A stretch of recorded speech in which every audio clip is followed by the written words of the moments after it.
thank you so much, sir, for coming here on our channel to discuss about all the stuff regarding the physiotherapy. बहुत सारे questions हैं, मेरे भी कुछ questions हैं और कुछ questions हैं जो हम्म। सब्सक्राइबर्स से भी कुछ questions आए हैं. I just want to discuss all the questions regarding the physiotherapy and something related to your journey till here. Okay. So I Okay, think no we worries, should and thank start. you so much for inviting me as well. So yeah, thank you so much for that. Sir, initially I just want to know your journey till now. ये आपका जो physio generally BPT is not that much popular in India. In abroad तो बहुत सारे कुछ दिखते हैं, but in India it is not that much popular yet. आपने जब बीपीटी ऑप्ट किया होगा तब तो और ज्यादा ये उतना उतना ज्यादा कुछ खास रहा नहीं होगा इसके बारे में. तो was it an accidental decision या फिर आप सोच कर बीपीटी आपने ऑप्ट किया था? आपने ये बहुत सही क्वेश्चन पूछा मेरे से। पहला ही क्वेश्चन। तो एक्सीडेंटल भी नहीं था, बट आई वुड से कि जैसे सबका रेगुलर रहता है कि मेडिकल स्ट्रीम में जाने के बाद में यू डिसाइड कि चलो एमबीबीएस मिल जाए, अगर हाँ उसमें हाँ. घुस सके तो अच्छा है ये वो। बट देन मेरा थोड़ी सी डिफरेंट स्टोरी है कि मेरे फैमिली में भी एक मतलब एक हिस्ट्री है ऑफ फिजियोज। तो मेरे हम्म. अंकल फिजियो रहे हैं, अब आप समझ जाओ वो कितने टाइम से प्रैक्टिस कर रहे होंगे। हाँ एंड हाँ हाँ देन सर. मेरे डैड जो है वो फिजियो इक्विपमेंट बिजनेस में है, तो उनकी जो कंपनी है वो इंपोर्ट करती है physio equipments from countries like Germany and all that. And उसके बाद तो ये सब का एक्सपोजर बचपन से रहा है मेरे को। तो जब एमबीबीएस के लिए कर रहे थे ये वो, कुछ अच्छा कुछ बुरा वो सब रहा, तो उसके बाद मैंने सोचा कि जब चलो घर पे ही है, दो लोग हैं जिनके पास इंफॉर्मेशन नॉलेज है इसके हाँ बारे हाँ में, तो व्हाई नॉट।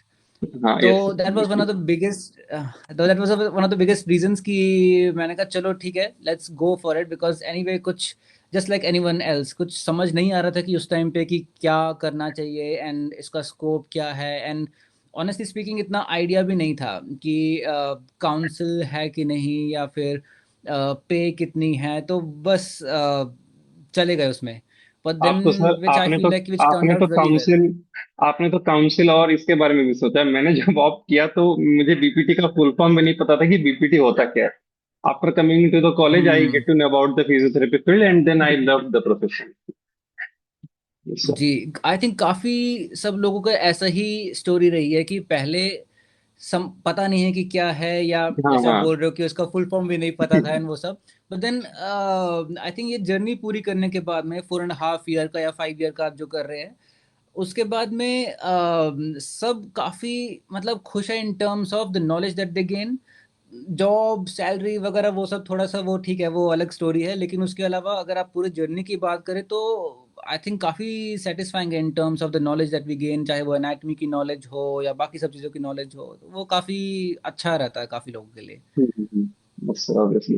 तो आपने ये हम्म। बीपीटी करने के बाद एनपीटी कौन से फैकल्टी में किया आपने सर? ओके, तो मेरा ऐसा था कि जब मैंने बैचलर्स किया था, हम्म. एंड मैं वहाँ से स्टोरी स्टार्ट करता हूँ अपनी पूरी। हाँ हाँ तो हाँ सर उसके बाद बिल्कुल. इंटर्नशिप, जी जी, इंटर्नशिप फिनिश होने के बाद में मैंने पहले थोड़ा शैडोइंग स्टार्ट किया था। तो मैंने कहा कि चलो थोड़ा शैडोइंग करते हैं एंड थोड़ा समझते हैं कि प्रैक्टिस कैसे होता है, एंड देन वील सी कि उसके बाद कहीं पे जॉब में लगना है या खुद का प्रैक्टिस करना है या क्या करना है। But then I don't know, fortunately unfortunately बोलो, उस टाइम पे फिर कोविड आ गया, एंड हाँ उसके हाँ. बाद में सब लोग एकदम घर पे। एंड उसके बाद कुछ नहीं आ रहा है कि क्या करना है, कहाँ पे जाना है, क्या करना है। तो वो एक बफर टाइम मिला जहाँ पे एक्चुअली में समझने को मिला कि हमने क्या क्या पढ़ाई करी है। क्योंकि ये बात आप भी मानोगे एंड आई थिंक काफ़ी लोग मानेंगे इस चीज़ को, कि आपका 4.5 ईयर का जो रहता है जर्नी, हम्म. उसमें आप कुछ स्पेसिफिक टॉपिक्स ही पढ़ पाते हो यस एग्जाम सर. क्लियर करने के लिए। ये किसी को अच्छा लग सकता है, किसी को बुरा लग सकता है ये उसमें सुनना, बट मेजरली देन जो मेजरली ऐसा जो ही है। मेजरली जो मेजर पॉइंट ऑफ उसमें रहता है, डिस्कशन रहता है कि जी। सेमेस्टर एग्जाम्स आ रहे हैं, क्लियर कर लेना है बस. अब बाकी टॉपिक्स तो फिर हम आगे हाँ, क्लिनिकल प्रैक्टिस के साथ देखते रहेंगे. ये तो आपने सही बोला. I agree with you. बिल्कुल बिल्कुल बिल्कुल। तो उस टाइम पे वही, और हमने भी ऐसे ही किया ऑनेस्टली स्पीकिंग, कि मतलब सीनियर से पूछ लिया कौन कौन सा टॉपिक इंपॉर्टेंट है, वो टॉपिक्स मार्क कर लिए, समझा, कुछ जो समझ नहीं आया उसको रट लिया एंड एग्जाम क्रॉस कर लिया। एंड लेकिन उसके बाद में जब वो कोविड वाला टाइम जो था, जब हम घर पे थे, तो उस टाइम पे ये समझ आया कि ये काफ़ी जो गैप्स है, जो क्योंकि अगर आप किसी भी बुक की बात कर लो, चाहे सब्जेक्ट की बात कर लो, एनाटमी हो गया, बायोमैकेनिक्स हो गया, काफ़ी सारे गैप्स रह जाते हैं। और आई थिंक वो गैप जो है वो आपकी प्रैक्टिस में भी दिखता है बाद में। हम्म। एंड आई थिंक वो that is one of the reasons कि क्यों हम बोलते हैं कि हमारे इंडिया में जो फिजियो प्रैक्टिस है वो उस स्टैंडर्ड की नहीं है जिस स्टैंडर्ड की बाहर हमें देखने को मिलती है। या काफ़ी दुख होता है ये भी देख के कि जैसे इंडियन क्रिकेट टीम की अगर आप बात कर लो, वहाँ पे हम्म। फिजियोज जो इंटरनेशनल लेवल की जो टीम्स होती है, वो उनके लिए जब फिजियोज होते हैं तो वो फिजियोज ऑस्ट्रेलियन होते हैं या हाँ। ब्रिटिश होते हैं या अलग अलग।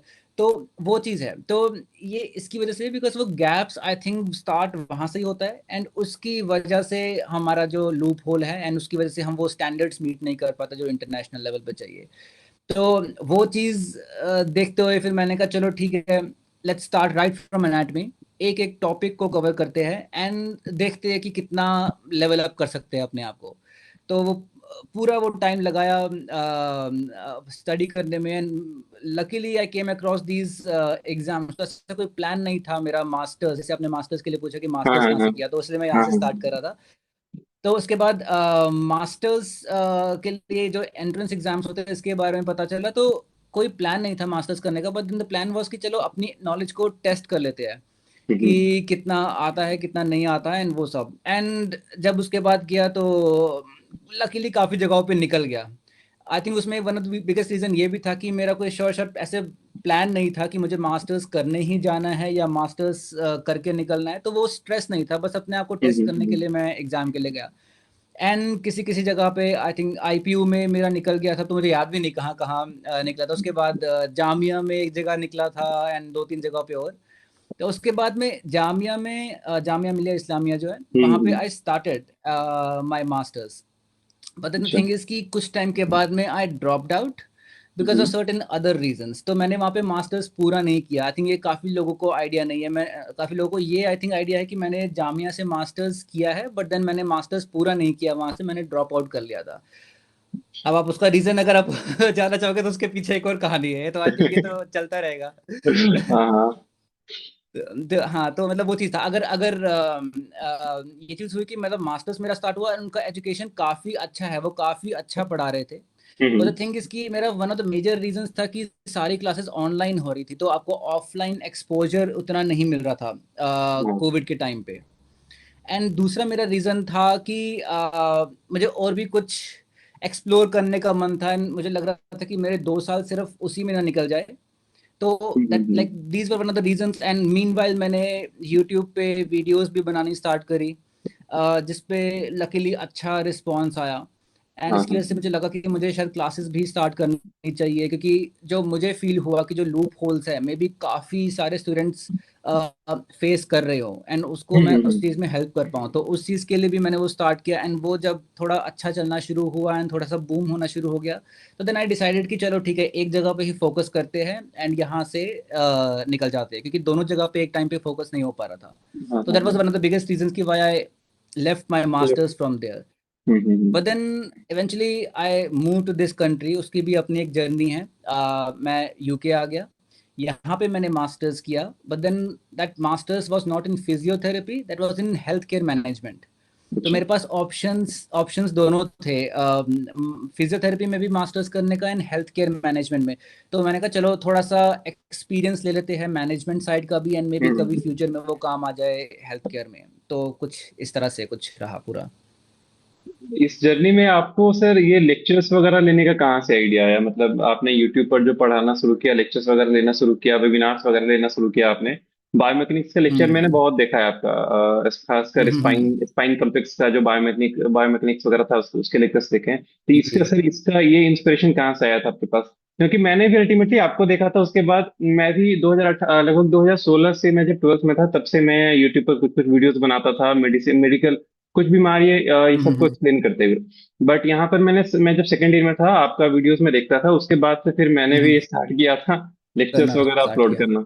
हाँ, तो हम्म। आपका ही सर ये जर्नी कैसे, कहाँ से आया सबसे लेक्चर्स पहले मैं वगैरह बोलूँगा में कि इंटरेस्ट? मैं पहले मुझे मौका नहीं मिला आपका चैनल देखने का, बट जब अभी मैंने रिसेंटली गो थ्रू किया है, आपकी वीडियोस काफ़ी अच्छी है, काफ़ी इंफॉर्मेटिव है, तो आई वुड हाईली रिकमेंड लोगों को, सबको बोलूँगा कि आपकी वीडियो से गो थ्रू करें। Thank you sir. And I think अपने स्मॉल चंक्स में काफ़ी डिटेल्ड इन्फॉर्मेशन दी हुई है, जो कि काफ़ी हेल्पफुल रहती है, स्पेशली आई थिंक स्टूडेंट्स के लिए जिनको जैसे एग्जाम के लिए जाना है या कुछ, तो हम्म। वहाँ पे वो काफ़ी काफ़ी हेल्पफुल रहता है। दूसरा बात आई अगर क्लासेस की, मैंने क्लासेस कैसे किया, बिकॉज जब मैंने यूट्यूब पे करना स्टार्ट किया हम्म। वीडियोस, एंड ऑनेस्टली मेरा कोई मतलब मुझे आइडिया नहीं था कि कितना रिस्पॉन्स आएगा इस पे, बट एकदम सरप्राइजिंगली इतने सब्सक्राइबर्स आने स्टार्ट हो गए एंड कमेंट्स आने स्टार्ट हो गए, तो उससे मुझे रियलाइज हुआ कि इसकी नीड है हम्म। मार्केट में, एंड लोगों को ज़रूरत है, बिकॉज एंड ये हमने खुद भी एक्सपीरियंस किया हुआ है, यूनिवर्सिटी में हम चाहे कितना भी ट्राई कर ले चीज़ें छूट जाती है, एंड आई थिंक हाँ उसी हाँ। की वजह से हमारी प्रैक्टिस इफेक्ट होती है। तो that was one of the biggest reason कि मुझे लगा कि कुछ कुछ चीज़ें जो हमारी मिस आउट हो रही है, जो कि बहुत इंपॉर्टेंट टॉपिक्स है, ना ही सिर्फ यूनिवर्सिटी क्रॉस करने के लिए बट इन फ्यूचर प्रैक्टिस करने के लिए प्रैक्टिकल भी। लाइफ के लिए तो भी, हाँ। उन सब, जी, उन उन चीज़ के लिए, तो इसलिए फिर अगेन एक हिट एंड ट्रायल था कि चलो ट्राई कर लेते हैं, एंड ऐसा कुछ कोर्स बना लेते हैं, लेट्स सी कि इसकी रिक्वायरमेंट होती भी है कि नहीं। And then again things started falling into place, and लोगों को पसंद आया, एंड लोगों ने एनरोल करना स्टार्ट किया, एंड ऐसा कुछ रहा, और उसके बाद धीरे धीरे ये बड़ा ही होता चला गया।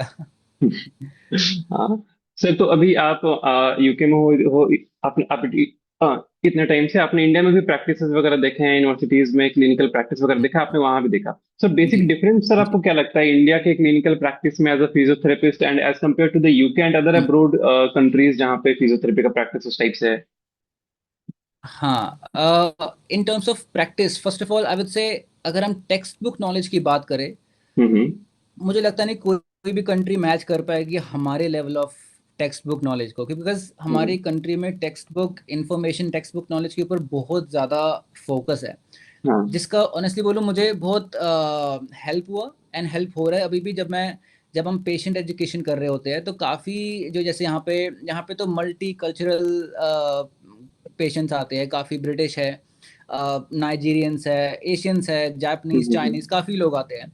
एंड देन बिकॉज उनकी जो भी कंडीशन है, चाहे वो लो बैक है या कुछ भी और कंडीशन है, वो जानना चाहते हैं आपसे कि एग्जैक्टली क्या चीज़ कॉज कर रही है उस चीज़ को। तो हम्म। मैंने जो डिफरेंस देखा, पहले first of all I will talk about the perks की, जो मेरे को बेनिफिट हुआ इंडियन जो हमारा एजुकेशन सिस्टम है। ऐसा नहीं कि सब कुछ गलत ही है, हाँ, बहुत नहीं सारी सही तो चीज़ें बहुत कुछ है बहुत सर। अच्छी है, बहुत अच्छी है काफ़ी चीज़ें, ये हमें एक्नॉलेज करना पड़ेगा कि उनको उनको एजुकेट करने में बहुत सारी चीज़ें मैं यूज़ कर पाता हूँ, जो मेरी नॉलेज बेटर हुई एज कम्पेयर टू जो मान लो ब्रिटिश फिजियोज जो है, उन hmm. In terms of textbook information जो है, वो उनका इतना हाई स्टैंडर्ड, जितना आप मान के चलो इंडियंस, पाकिस्तानीज, नेपालीज, ये सब जो हमारे फिजियोज है, इन सब का हम्म। है। तो वो बहुत अच्छी चीज़ है, but then when it comes to communication, because ये मेरा पर्सनल एक्सपीरियंस है कि जब आप प्रैक्टिस कर रहे हो, चाहे कहीं भी इंडिया में, यूके में, या कहीं भी प्रैक्टिस कर रहे हो, आपकी knowledge first of all of course important है, बट उससे हाँ। ज़्यादा इंपॉर्टेंट आपका कम्युनिकेशन है। आप कितना पेशेंट को अपनापन फील करा पाते हो, इफ दैट मेक सेंस। हम्म। मतलब आप पेशेंट, क्योंकि पेशेंट अगर आपसे कनेक्ट हो गया, पेशेंट आप पे अगर ट्रस्ट कर रहा है, तो उसके बाद पेशेंट, आप जो उनको होम एक्सरसाइज प्रोग्राम दोगे वो भी करेगा, जो भी चीज़ें हाँ बोलोगे हाँ, वो पेशेंट करेगा, बट देन बिल्कुल कनेक्ट करेगा। होना बहुत इंपॉर्टेंट है पेशेंट से। एंड आई थिंक उस वो एक चीज़ है जिसमें यहाँ के फिजियोज जो है, या फिर यहाँ के जो ब्रिटिश एजुकेटेड फिजियोज है, वो काफ़ी एक्सेल कर जाते हैं हमारे यहाँ तो फिजियोज ये से। चीज बहुत लैक करता है सर इंडिया में। जो भी सीन है, मतलब hmm. Majority of the physios, जी। मेजोरिटी ऑफ द जगह पर यही हम्म कम्युनिकेशन गैप एक दिख जाता है। हम्म। हाँ, तो वो कम्युनिकेशन गैप की वजह से आई थिंक इशू आता है, and I think and communication gap अगर मैं बोलूँ, that's not because of language. ऐसा नहीं है कि हम इंग्लिश में बात करें तो कम्युनिकेशन गैप ज़्यादा है और हिंदी, ऐसा कुछ नहीं है। आई थिंक जनरल कम्युनिकेशन की जो मैं बात कर रहा हूँ, कि हम कितना हम्म। कितना कितना समझ पाते हैं सामने वाले पर्सन की कंडीशन को। हम लोग अपने इसमें पढ़ते हैं कि एम्पैथी कितना इम्पोर्टेंट है, एंड वो सब चीज़ें, बट देन आई थिंक हमने सिर्फ उनको एज अ वर्ड लेके रखा है। यहाँ पे लोग एक्चुअली फील करते हैं कि जैसे एग्जांपल की, एक मैं देख रहा था, ब्रिटिश फिजियो ही है, व्हेन दे वर प्रैक्टिसिंग, मैं उनको शैडो कर रहा था यहाँ पे। आई सॉ कि जब एक पेशेंट आए उनके पास में, and he was talking about his condition कि उनको कितना पेन होता है चेंज ऑफ पोजीशन एंड वो सब चीज़ों से। तो उन्होंने हम्म, पहला क्वेश्चन पूछा कि काफ़ी परेशानी होती होगी आपको, like it must be like really frustrating for you, आप कैसे डील करते हो। तो मतलब ये क्वेश्चन सुन के कितना इंपॉर्टेंट क्वेश्चन है, rather than directly jumping on the solution कि ठीक है आप हीट हॉट पैक कर लो या आप ये एक्सरसाइज कर लो, पहले वो उनकी कंडीशन समझ रहे हैं। एंड देन उनसे वो पूछ रहे हैं कि आप डे टू डे एक्टिविटीज कैसे कर पाते हो, आपके पास घर में कोई हेल्प करने के लिए है कि नहीं, आप बेसिक चीजें, आप बाथिंग कैसे कर पाते हो, आप जो भी एडीएल स्लीपिंग एक्टिविटीज आपका हैं कैसा है, उसके लिए। एडीएल्स वगैरह जो होती है। हाँ, तो वो सब चीज़ें हम यहाँ पे वो सब चीज़ों के ऊपर ज़्यादा फोकस है, एंड उस अच्छा। वजह से वो कनेक्शन ज़्यादा बेटर बन पाता है। तो आई फील लाइक कि हमारे इंडिया, क्योंकि अब अगर हम कंपेयर कर रहे हैं कि इंडिया में जो हमारा अप्रोच ऑफ ट्रीटमेंट है और जो यहाँ पे है, I think empathy is one of the biggest thing जो हम शायद इंडिया में अभी नहीं ला पा रहे। एंड दूसरा कम्युनिकेशन, आई वुड से अगर हम कम्युनिकेशन के ऊपर बात करें तो आई थिंक काफ़ी चीज़ें बेटर हो सकती है हमारी। सर इसके अलावा एक जहां तक मुझे लगता है एविडेंस बेस्ड प्रैक्टिस पर भी शायद एक हो सकता है पॉइंट, जहां पर इंडिया में बहुत हाँ। जगह पर अभी भी एविडेंस बेस्ड प्रैक्टिस नहीं होता। यहाँ पे भी मैंने दिल्ली में भी देखा है, बहुत सारे क्लिनिक्स में ऐसा देखा है जहाँ पे एक ही तरह का प्रोटोकॉल सारे के सारे पेशेंट्स में कैरी ऑन हो रहा है, but everybody needs different treatment. हर तरह के पेशेंट में अप्रोच अलग हो सकता है as per the assessment and the hmm. Current condition of the patient. तो वो चीज मुझे लगता है कि वो चीज यहाँ पे एक चीज फॉलो नहीं हो पाता है काफी जगहों पर। आपका भी शायद ओपिनियन होगा इस पर कुछ सर। हम्म। ये नहीं नहीं, डेफिनेटली ये आपने बहुत अच्छा टॉपिक उठाया कि एविडेंस बेस्ड प्रैक्टिस तो यहाँ पे बेसिक प्रोटोकॉल है। मतलब ऐसा भी कुछ नहीं है कि जिसके ऊपर हम थोड़ा शो ऑफ कर सके हम तो बड़ा एविडेंस बेस्ड प्रैक्टिस करते हैं, वो तो यहाँ पे बेयर मिनिमम है। क्योंकि यहाँ पे जो फर्स्ट ऑफ ऑल जो काउंसिल है, दैट इज एचसीपीसी। हाँ तो हाँ। एचसीपीसी काउंसिल के थ्रू आपको रजिस्टर होना पड़ता है to be a licensed physio, ताकि आप अपने आप को फिजियो कहला पाओ यूके में। हम्म। तो उनकी उनकी गाइडलाइंस होती है, उसको हम बोलते हैं nice guidelines, NICE, nice guidelines. हम उनकी फुल अच्छा। फॉर्म्स वगैरह है वो मुझे अभी भी आती हैं लेकिन तो वो गाइडलाइंस जो होती है, हमें वो गाइडलाइंस पहले बात उनसे अपडेटेड रहना पड़ता है। कि जैसे मान लो हम्म। ऑस्टियो आर्थराइटिस है नी का, तो अगर आप सिंपली अगर आप गूगल पे पुट करते हो नी OA नाइस गाइडलाइंस, वो आपको पूरा एक PDF ऑफ गाइडलाइंस दे देगा। एंड अच्छा। आपको उसके गो थ्रू करना पड़ता है, एंड आपको उससे अपडेटेड रहना पड़ता है। एंड अगर आपको प्रैक्टिस कुछ भी उसके बाहर जा रहा है तो थोड़ा सा प्रॉब्लम हो सकती है। तो हमारी हमें प्रैक्टिस अपनी very much, and the thing is कि यहाँ पे जो पेशेंट्स आते हैं वो पहले वो हम्म। गाइडलाइंस को पढ़ के आते हैं, क्योंकि यहाँ पे पेशेंट्स को इतना इतना गवर्नमेंट नहीं है या काउंसिल नहीं इतना एजुकेट करके रखा हुआ है, इतना एम्पावर करके रखा हुआ है कि वो पहले से वो पढ़ के आते हैं। एंड देन उसके बाद में फिजियोज को बोलते हैं कि वो, और वो काउंटर क्वेश्चन भी करते हैं कि अगर हमने नेट पे ये पढ़ा था, हम्म। एंड अगर उनसे हम पूछते हैं कि आपने नेट में कहाँ पे पढ़ा, तो वो सीधा बोलते हैं कि हमने गाइडलाइंस पढ़ी थी, नाइस गाइडलाइंस पढ़ी थी, एंड उसमें हमने ये सब चीज़ें देखी, एंड आपने ये चीज़ें तो करी, एंड ये चीज़ें कहाँ पे है। एंड उनको समझाना पड़ता है कि आपकी कंडीशन के अकॉर्डिंग ये चीज़ें नहीं कर सकते हम, एंड ये चीज़ें कर सकते हैं। तो वो और उसमें better, I think one of the things is कि ये भी अगेन थोड़ा सा काफ़ी लोग शायद ना सहमत हो मेरे से इस पे। पर देन हम इस चीज़ पे काफ़ी हंसते हैं इंडिया में कि पेशेंट जो है वो काफ़ी गूगल सर्च करके आता है, एंड हम्म। जो गूगल पेशेंट्स हम बोलते हैं वो सब। हाँ हाँ, ये तो बहुत होता है। हाँ, ऑफ कोर्स, लाइक थोड़ा सा ठीक है, मतलब उनको इवेंचुअली आपकी बात भी सुननी चाहिए, बिकॉज आप प्रोफेशनल हो, आपके पास नॉलेज ज़्यादा है। पर देन आई थिंक एक तरफ से ये अच्छा भी है इन द सेंस कि पेशेंट जो है वो एम्पावर हो रहा है, एंड हमें आई थिंक हम्म। पेशेंट को इंडिपेंडेंट एम्पावर करना चाहिए। मतलब आई थिंक उनको हमें प्रोत्साहित करना चाहिए इन द फैक्ट कि वो पढ़ के आए हैं खुद से गूगल से। एंड अब हम उनको ठीक कर सकते, रेक्टिफाई कर सकते हैं कि ठीक है ये चीज़ आपने सही इन्फॉर्मेशन बताई, बट ये चीज़ गलत भी है। तो उस हिसाब से फिर तो आई थिंक जितना पेशेंट एम्पावर हो उतना अच्छा है पेशेंट के लिए। तो I think this is the biggest difference. And evidence based practice तो डेफिनेटली आप जैसे बोल रहे हो, तो यहाँ पे एविडेंसेस हमें अपडेट रखना पड़ता है अपने आप को। यहाँ पे हमारा एक चीज़ होती है कंटिन्यूस प्रोफेशनल डेवलपमेंट, CPDs बोलते हैं, एंड उसको हमें हम्म। अपडेट करते रहना पड़ता है हर ईयर। तो उसमें हर ईयर के बाद में हमें रिव्यू भी करना होता है कि हमने क्या क्या चीज़ें इस साल हमने सीखी है। एंड उन चीज़ों को रिव्यू करके, एंड कई बार तो होता है कि आउट ऑफ नोवेयर HCPC शायद किसी रैंडम रैंडम फिजियोस को चूज करके एंड वो क्रॉस चेक भी करते हैं कि आप अपनी CPDs को अपडेट कर रहे हो कि नहीं कर रहे हो। तो इतना सीरियसली लिया गया है यहाँ पे चीज़ों को। आपने डिफेंस के बारे में सर बात हुई, तो एक सैलरी इनसाइट्स पर भी कुछ अगर अपना point of view they, India और अब्रोड, आप अभी जैसे यूके में, तो बेसिकली इंडिया और यूके में सैलरी हम्म। इनसाइट्स में क्या मेजर डिफरेंसेस हैं? डिफरेंस काफ़ी बड़ा है पहली बात तो बट देन ठीक है, दोनों दोनों कंट्रीज की अपनी, ऐसा ऐसा सिर्फ फिजियोस को लेके ही नहीं है, इंडिया में काफ़ी हम्म। सारे प्रोफेशंस को लेके जो हाँ वो। सैलरीज है वो ज़्यादा कुछ खास नहीं है, जो कि चेंज होनी चाहिए डेफिनेटली। एंड काफ़ी मतलब पहले बात नहीं हो रही थी, बट देन अब बात होनी स्टार्ट हो रही है इसके ऊपर, विच इज़ रियली गुड। अगर हम यूके की बात करें, यहाँ पे गवर्नमेंट ने सैलरी सेट करके रखी हुई है, तो यहाँ पे डिफरेंट बैंड लेवल्स पे हम प्रैक्टिस करते हैं, जैसे band 5, band 6, band 7, then senior level band 8, band 9 होते हैं। तो जो हायर लेवल के बैंड्स होते हैं वो उनको हम फर्स्ट कॉन्टैक्ट फिजियोज भी बोलते हैं, that is almost equivalent to doctors. Hmm. जैसे यहाँ पे जो जनरल प्रैक्टिशनर्स है, जीपीज बोलते हैं हम, एंड हम्म। उनके पास रैंडम पर्सन चला जाएगा एंड देन वो पर्सन बोलेगा कि मुझे यहाँ पे पेन हो रहा है, एंड देन अब आप बताओ मुझे क्या करना चाहिए। हाँ हाँ तो हाँ। अभी आपको पता भी नहीं है कि वो फिजियो के लिए है भी पेशेंट की किसी और चीज़ के लिए उसको भेजना है। तो हो सकता है कोई पेशेंट एलर्जीज हो उसको कुछ, या हम्म। मे बी कोई और कंडीशन हो, एंड आपको वो डायग्नोज करके आपको सही जगह पे पेशेंट को रेफर करना पड़ता है, तो वो और ज़्यादा रिस्पॉन्सिबिलिटी वाला काम है। तो वो हाई लेवल जो बैंड फिजियोज होते हैं वो उनके लिए होता है, और वहाँ सैलरी ज़्यादा हो जाती है। स्टार्टिंग सैलरी अच्छा। की अगर हम बात करें, अगेन हम्म। थोड़ा सा ये वो लग सकता है कि थोड़ा सा फैंसी लगता है कि सैलरी काफ़ी ज़्यादा है, बट स्टार्टिंग सैलरी यहाँ पे almost almost 30,000 pounds, 28 to 30,000 pound, जो कि आपका ऑलमोस्ट 30 लाख रुपीज़ हो गया ईयर का।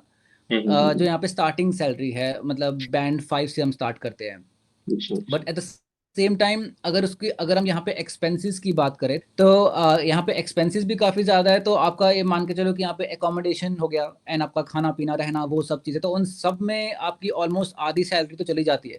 हम्म। अगर आप 30,000 पाउंड की अगर आप बात कर रहे हो, तो सैलरी अच्छी है, but at the same time थोड़ा सेविंग्स भी हल्का सा ट्रिकी हो जाता है, but then it's decently enough कि आप अपनी रोज की चीजें आप अपना संभाल पाओ, मैनेज कर पाओ, उतना काफी है। बट देन डेफिनेटली अगर आपका एक्सपीरियंस बढ़ता है ईयर बाय ईयर, तो आप हायर बैंड के लिए भी अप्लाई कर सकते हो। तो वो चीज़ एक अच्छी है, जो कि अगर हम इंडिया में कंपैरिजन करें, तो अभी भी I think up to the best of my knowledge, I think India में अभी भी कोई सेट बॉडी नहीं है जो सेट कुछ सैलरी एक्सपेक्टेशंस रख रही हो कि इसके नीचे सैलरी तो हम नहीं दे सकते। अब यू कैन करेक्ट मी, अगर मुझे इतना आइडिया अब नहीं है, नहीं, बट देन अभी आई थिंक ऐसा कुछ अभी है तक नहीं तो मेरे। ऐसा कुछ, अभी तक तो ऐसा कुछ भी नहीं है सर। अभी तक ऐसा नहीं है, ओके। तो वही हम्म। वही चीज़ है कि अगर मान लो आप क्लिनिक स्टार्ट करते हो इंडिया में, अगर आप मेरे को हायर करते हो, तो मैं मतलब मेरी कोई बेसिक एक एक्सपेक्टेशन होनी चाहिए, बट वो कोई एक्सपेक्टेशन है ही नहीं किसी वो फिजियो लोअर की। लिमिट, कोई कुछ लोअर लिमिट है ही नहीं, वो सब अपने लोअर अकॉर्डिंग ही लिमिट सब नहीं कुछ है। चल रहा है। हम्म। हम्म। हाँ, वो चीज़ है, तो वो एक प्रॉब्लम है। तो and to be honest I don't know उसका सोल्यूशन अभी हमें मतलब मिलने वाला है कि नहीं मिलने वाला, but I would recommend this to every physio कि सिर्फ आपकी क्लिनिकल स्किल्स ही काफ़ी नहीं है, जैसे मैंने पहले बोला कम्युनिकेशन, बट उसके साथ हम्म। में आपका अपना भी कुछ आपको स्टार्ट करना बहुत ज़रूरी है। तो आपको अपना प्राइवेट क्लिनिक हो, प्रैक्टिस हो, या आप जिस तरह से भी आप कर रहे हो, वो बहुत हाँ बहुत हाँ इंपॉर्टेंट है। बिकॉज आप सिर्फ किसी जॉब पे रिलाई नहीं कर सकते इस सिचुएशन के हिसाब से। हाँ, वो ऑब्वियसली सर, तो किसी एक जॉब, किसी हॉस्पिटल बेस्ड जॉब पर आई डोंट थिंक कि कंप्लीटली उस पर डिपेंडेंट होना सही है, रहेगा। हम्म, बिल्कुल हम्म। बिल्कुल। बाकी ये चीज़ है कि इंडिया में एक्सपोजर काफ़ी अच्छा है। जैसे हम्म। यहाँ पे भी अगर मैं बात करूँ, एंड यहाँ पे इवन तो मैंने फिजियो में मास्टर्स नहीं करी है, बट देन मेरे जो काफ़ी फ्रेंड्स हैं जिन्होंने मास्टर्स इन फिजियोथेरेपी किया है यहाँ काफ़ी यूनिवर्सिटीज़ से, हम्म। ग्लासगो स्कॉटलैंड से किया है काफ़ी लोगों ने, लंदन से किया है काफ़ी लोगों को मैं जानता हूँ, लेकिन सॉरी, लेकिन वो ये बोलते हैं कि इन टर्म्स ऑफ मतलब यूनिवर्सिटी के टाइम पे जो क्लिनिकल एक्सपोजर है वो उतना अच्छा नहीं मिलता जितना इंडिया में मिलता है यूनिवर्सिटी से। बिकॉज पहली बात, पॉपुलेशन ज्यादा है तो आपके पास केसेस भी ज्यादा आते हैं। केसेस भी ज्यादा तो आते हैं। वो एक एक्सपीरियंस काफी अच्छा है। बट देन अगर मैं थोड़ा सा बात कर सकता हूँ एजुकेशन सिस्टम के बारे में, अगर मैं वो कंपेयर करूँ, क्योंकि आखिर में घुमा फिरा के मैं एजुकेशन सिस्टम पे आता हूँ, बिकॉज वही स्टार्टिंग है, वही बेसिस है। अगर हम उसको ठीक हाँ कर दे तो आई थिंक बाकी सारी चीज़ें ठीक हो जाएगी। तो ये मेरा पर्सनल एक्सपीरियंस था जब मैं मास्टर्स यहाँ पे कर रहा था इस कंट्री में। हमारा फाइनल सेमेस्टर था एंड मैं अपने प्रोफेसर के पास गया एंड हमारा फाइनल जो डेजर्टेशन होता है हमें सबमिट करना होता है। तो मैंने उनको पहली बात ये बोली कि मुझे टॉप करना है एंड हमें मुझे 90+ स्कोर चाहिए, जो कि उन्होंने बोला इसके रिस्पॉन्स में कि ऑनेस्टली इतने साल यूनिवर्सिटी के एक्सपीरियंस में कोई भी 90+ लेकर नहीं आया, तो अगर तुम लेकर आओ तो वुड बी समथिंग एक्स्ट्रॉर्डिनरी। तो मेरे को लगा कि चलो ठीक है। बट देन उनका क्वेश्चन मेरे से ये था कि तुम्हारा फोकस इतना ज़्यादा स्कोर के ऊपर क्यों है, इतना ज़्यादा टॉप बाकियों को पीछे छोड़ के आगे निकलने पे क्यों है, तुम्हारा फोकस इनोवेशन पे क्यों नहीं है।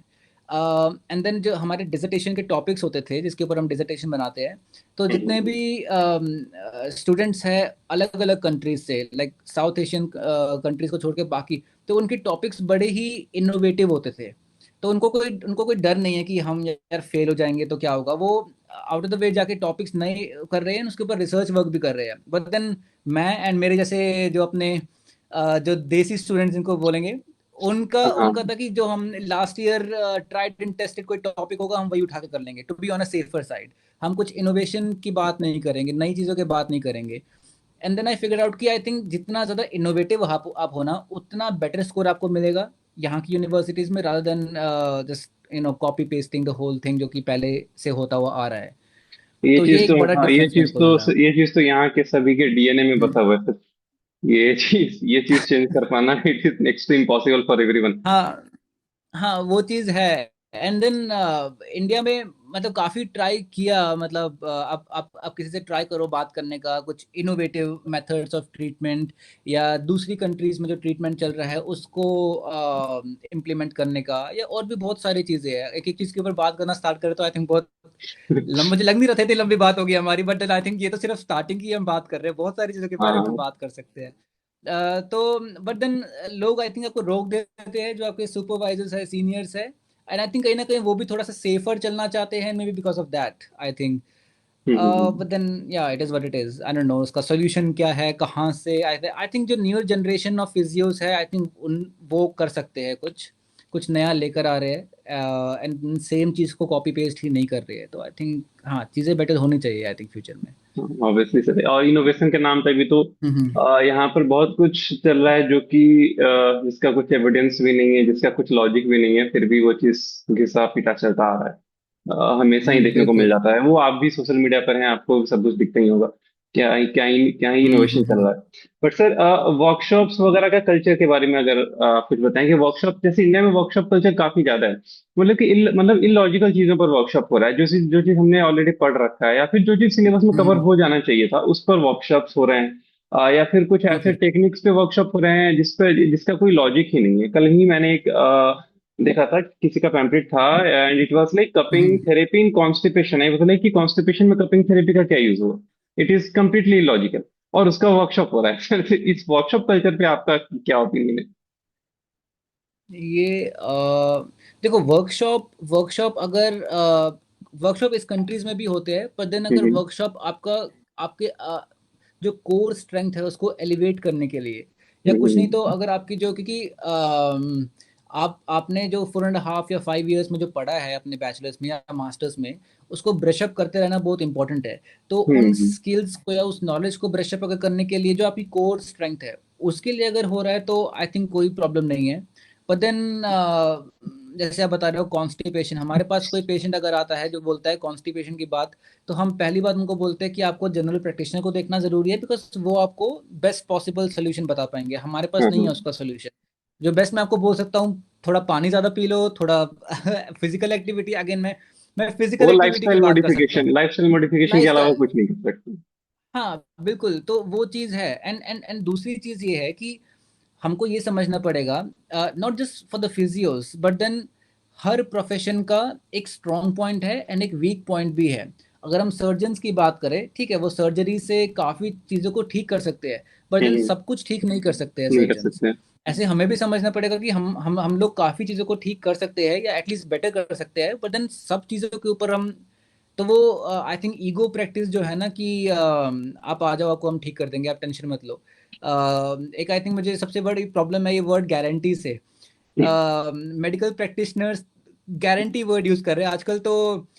जो चीजें आती है ये माइक्रोवेव और फैन, इन पे गारंटी नहीं मिलती है। इंसानों के ऊपर गारंटी दे रहे हैं कि आपको हम ठीक कर देंगे।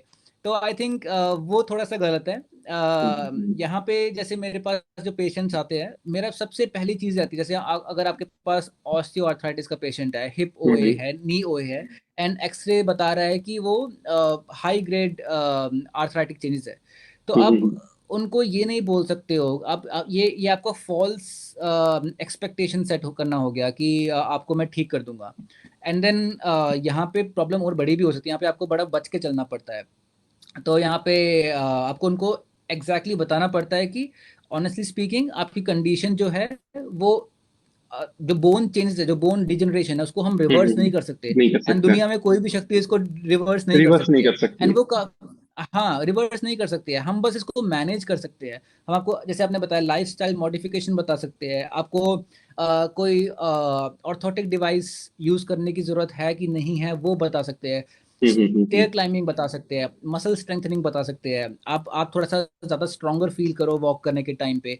कोई चीज है अगर आप सर्टेन वे में आप एडीएल नहीं कर पा रहे हो, तो हम आपको दूसरा वही बता सकते हैं वो करने के लिए।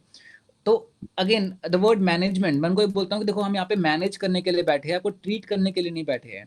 तो हाँ। डेफिनेटली आपको बेटर फील होगा, बट देन अगर आप एक्सपेक्ट कर रहे हो कंडीशन पूरी ठीक हो जाए, वो यहाँ पे नहीं होने वाली, चाहे आपको अच्छा लगे बुरा लगे। एंड इस चीज़ को लोग काफ़ी पॉजिटिव वे में लेते हैं। I think you have to be brave enough कि पेशेंट के सामने आपको ये चीज़ बतानी पड़ेगी कि हम इसको ठीक नहीं कर सकते, हम इसको मैनेज कर रहे हैं। तो आई थिंक वो भी आपको अप्रिशिएट करेंगे लॉन्ग लॉन्ग टर्म में। वरना अगर आप पहले ही रॉन्ग एक्सपेक्टेशन सेट करोगे तो कुछ टाइम के लिए तो शायद वो आ जाए एक्साइटेड होके, बट देन जब ठीक नहीं हो रहा होगा तो वो खुद ही गायब हो जाएंगे, नहीं आएंगे आपके पास में। हाँ, ये तो काफी ज्यादा ही चलता है। एक केस मैंने देखा था, हम्म प्रैक्टिकली देखा था। There was a case of lumbar spine disc protrusion. I think L4 hmm L5 and L3 L4 दो लेवल पर डिस्क प्रोट्रूजन था, और काफी ज्यादा प्रोट्रूजन था। Along with there was the spinal okay. Stenosis. Hmm the patient वो जो patient था वो एक फीमेल पेशेंट थी, and the age was around I think 50 plus. It was around 55 or 60 years old. And she hmm just visited a chiropractor. And after the chiropractic उसका जो हम्म conditions था initially, she was like हाँ condition थोड़ा ठीक है, अभी अच्छा लग रहा है। But after 3 to 4 hmm sessions he was admitted in the hospital having the paralysis of both legs. So it oh was my God. like very unusual, मतलब ऐसा बहुत सारे केसेस दिख जाते हैं। और वही लोग फिर आकर बोलते हम्म हैं कि let's do workshop and everyone will be recovered from this technique. Hmm. नहीं नहीं, ये तो बहुत गलत है। अच्छा, आपने कायरोप्रैक्टर की भी बात करी, बट देन उससे पहले जैसे मैं बताना चाहूँगा कि जैसे यहाँ की हम्म। प्रैक्टिस में एक चीज़ और है, that is ruling out the red flags. हाँ हाँ। हमें बोलते हैं कि तुम पेशेंट को ठीक कर पाओ ना कर पाओ वो तो सेकेंडरी बात है। तुम्हारे पास जो पेशेंट आते हैं, पहले तुम्हारे पास कुछ कुछ रेड फ्लैग्स है जो कि, ऐसे अगर लो बैक की बात करें, हमारे पास हंड्रेड्स ऑफ रेड फ्लैग्स है, लेकिन कुछ हम्म। स्पेसिफिक चीज़ें हैं जिसको हमें रूल आउट करना बहुत ज़रूरी है। पहली बात, जैसे अगर हम यूके की बात करें, तो इस कंट्री में इनका फोकस है to become cancer free within next 10 years। ये अच्छा। पूरा कैंसर फ्री करना चाहते हैं। तो हम्म अगर छोटे से छोटा सिस्ट भी, अगर मैं जीपी के पास जाता हूँ, यहाँ पे डॉक्टर के पास, कहीं भी, किसी फिजियो के पास, डेंटिस्ट के पास, किसी भी हेल्थ केयर प्रोफेशनल के पास चले जाऊँ, मैं उनको बोलता हूँ कि मुझे सिस्ट, एकदम अर्जेंट रेफरल देंगे, वो स्कैन होगा एंड देन टेस्ट होगा कि ये कैंसरस है कि नहीं। जो कि हाँ। बहुत ही डरावना, मेरे एक फ्रेंड का ऐसा हुआ, basic cyst and then cancer उसके लिए स्क्रीनिंग के लिए भेज दिया। एंड देन उस वो डर ही इसलिए गया कि इतना बड़ा है क्या, एंड देन उन्होंने देखा कि ठीक है कैंसर नहीं है, एंड उसके बाद अब वो वापस वो चल रहे हैं बाकी चीज़ों की जो ट्रीटमेंट कर सकते हैं, जो मेडिकेशन। तो यहाँ पे अगर हम्म। आपके पास कोई पेशेंट आता है, अगर आपको कोई अनयूजुअल लंप लग रहा है, जो हमारे फैक्टर्स होते हैं, नाइट स्वेट्स हो गया, एंड देन नाइट पेन हो गया, अनएक्सप्लेन वेट लॉस हो गया, लो बैक के लिए कॉर्डा इक्वाना सिंड्रोम, मैंने तो अभी कॉर्डा इक्वाना के लिए किया था, बिकॉज कॉर्डा इक्वाना रूल आउट करना बहुत बहुत इंपॉर्टेंट है। तो हाँ। ये सब चीज़ें अगर आपसे मिस हो गई, तो बहुत बड़ी प्रॉब्लम में फंस सकते हैं।